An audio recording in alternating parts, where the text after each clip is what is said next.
Um, Thai, when I want to be in here and the now,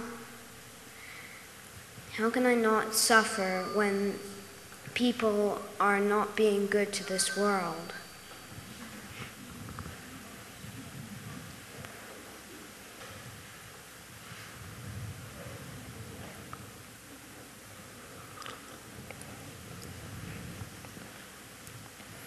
That is true that when you go home to the here and the now, you see many beautiful things, many beautiful people, but you can see things that are not so beautiful.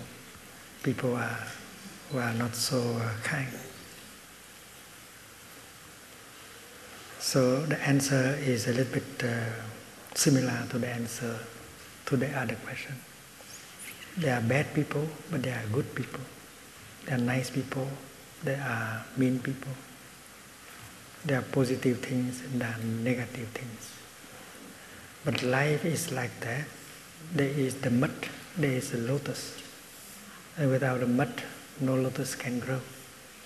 That is why suffering, the suffering which is there, is something normal. And the problem is not suffering should be there or should not be there, but how to not be drowned into suffering, how to skillfully make good use of the suffering in order to create happiness. So the people who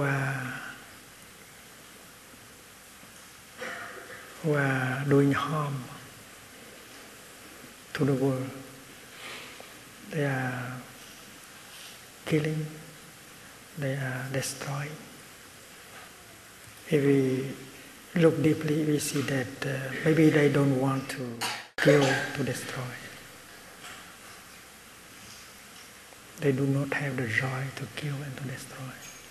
But because there is a lot of suffering, anger in them, that they cannot help, they cannot handle the suffering and the anger in them. That's why they are pushed to do what they may not like to do.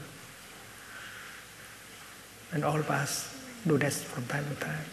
We know that it's a bad thing to do, but we still go ahead and do it and regret later. So we have to understand they are in the same situation.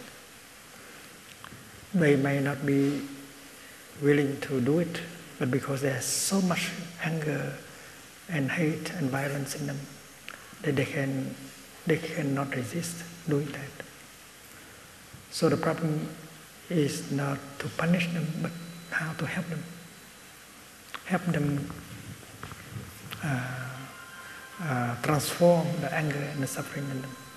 It must be different ways to help. If we use a gun, we shoot them. We don't help them. If we lock them into prison and punish them, we might not help them, because these are means of punishment. But people know the people who are in charge of prisons, if they are good practitioners. They don't lock up people as a form of punishment, but they use the facilities of correction houses in order to help the people, the inmates, to practice and to transform.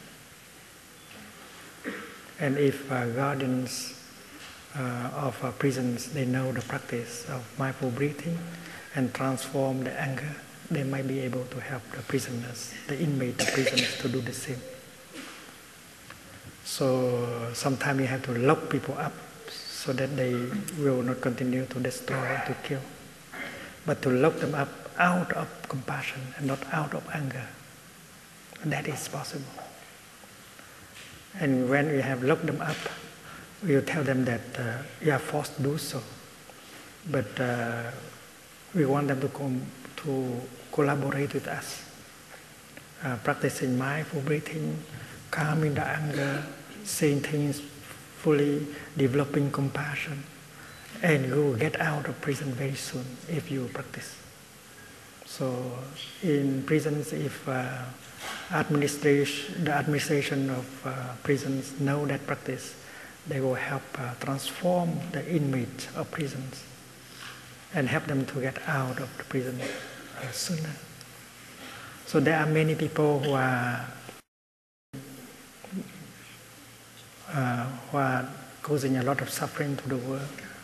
Instead of getting angry at them, we can allow compassion, understanding to arise in us, and we make the vow to find way to help them, so that they can transform the anger and the violence in them, so that they will not continue the work of making others suffer. So if you have that kind of desire in you to help people, you are a truly bodhisattva, a Buddha, even if you are still very young. We have many young bodhisattvas in the world.